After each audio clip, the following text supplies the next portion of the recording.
తనంత తానుగా నీకు అలవాటై ఉండాలి. ఏది అలవాటై ఉండాలి అని అడిగారు. బ్రహ్మ ముహూర్తవు తిష్టేత్, అది మొట్టమొదటి సూత్రం వేదంలో. బ్రహ్మ ముహూర్తమునందు నువ్వు నిద్ర లేచి ఉండాలి. బ్రహ్మ ముహూర్తం అనగా ఏమి? ఒక మనుష్యుడు నిద్ర లేవవలసిన సమయాన్ని ఎలా లెక్కెట్టుకోవాలి అని అడిగారు.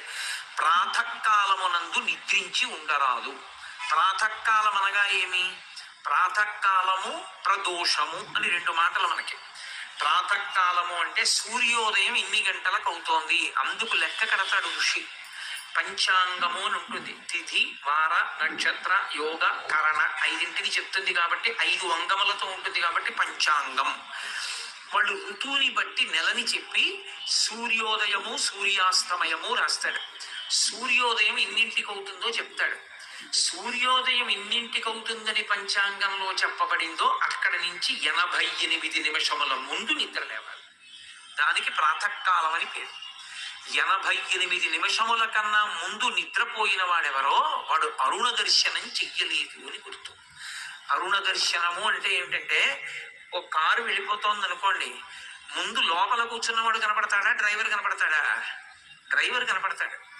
అలాగే పరబ్రహ్మస్వరూపుడైనటువంటి సూర్యనారాయణ మూర్తి వస్తున్నప్పుడు మొదట ఆయన సారథి కనపడతాడు.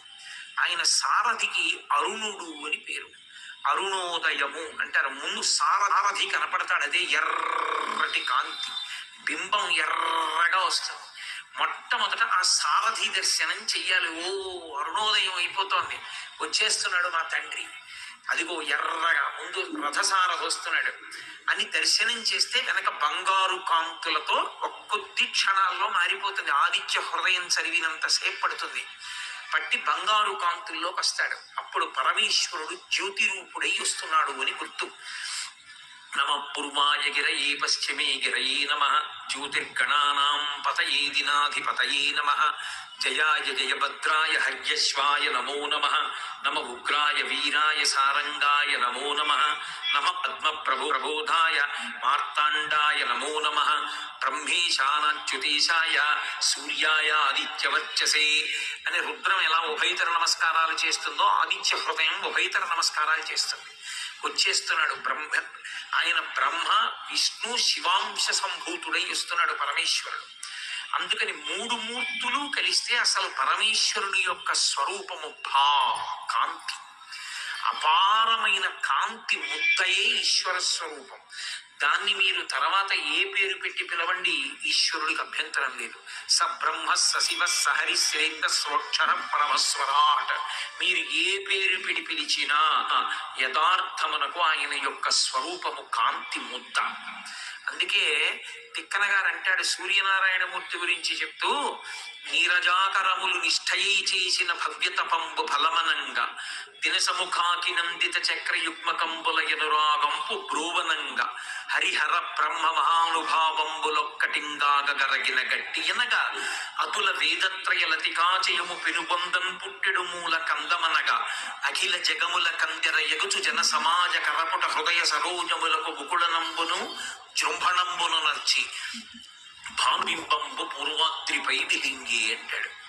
ఆ సూర్యబింబం వస్తూ ఉంటే బ్రహ్మ విష్ణువు శివుడు ముగ్గురు కలిసినటువంటి తేజస్సుతో కూడిన ముద్ద. అది తామర మొగ్గలుట ఇలా 2 చేతులు ఎత్తినట్టుగా ముగిలించుకుని రాత్రల్లా తపస్సు చేస్తే వాటి తపస్సుకి మించి వచ్చాడా అన్నట్టు వస్తాట. నీరజాకరములు నిష్ఠయై చేసిన భవ్యతపంబు ఫలమనంగా దినసముఖాకి నందిత చక్రయుగ్మకంబుల ఎనురాగంపు బ్రోవనంగా. ఆ చక్రవాక పక్షులకి చీకటి పడితే కళ్ళు కనపడదు. వాటికి విపరీతమైనటువంటి ప్రేమ దంపతులకి. అవి ఆడపక్షి మగపక్షి తప్పిపోతాయి, రాత్రి కనపడవు, అరుస్తుంటాయి ఓ ఒకదాంతో ఒకటి కలవాలని. వాటికి సూర్యోదయం అవుతుండగా అరుణోదయం అవగానే కనపడుతుంది భార్య భర్త. ఒకళ్ళకొకళ్ళు సంతోషపడిపోయి దగ్గరగా కూర్చుని ఒకళ్ళ ముక్కుతో ఒకళ్ళు ఉరుసుకుంటూ సంతోషపడిపోతారట.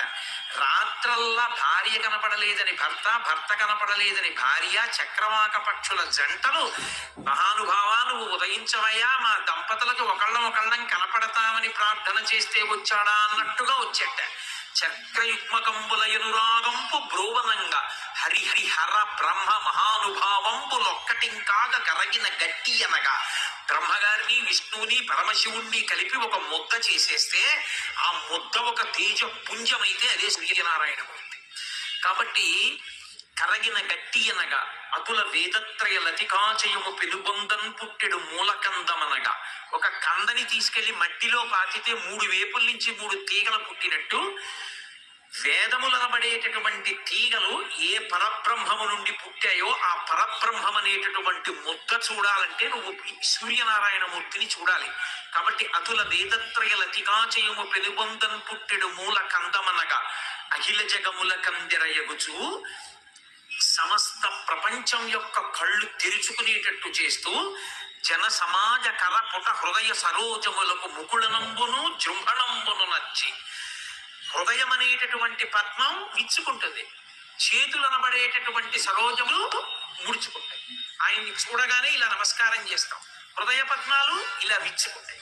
కాబట్టి ముకుళనంబును జృంభణంబును నచ్చి భానుబింబంబు పూర్వాద్రిపై వెలింగే. ఈ కంటితో చూడడానికి వీలైనటువంటి ఏకైక పరబ్రహ్మ స్వరూపము ప్రాతకాలమునందు మాత్రమే మీరు చూడగలరు.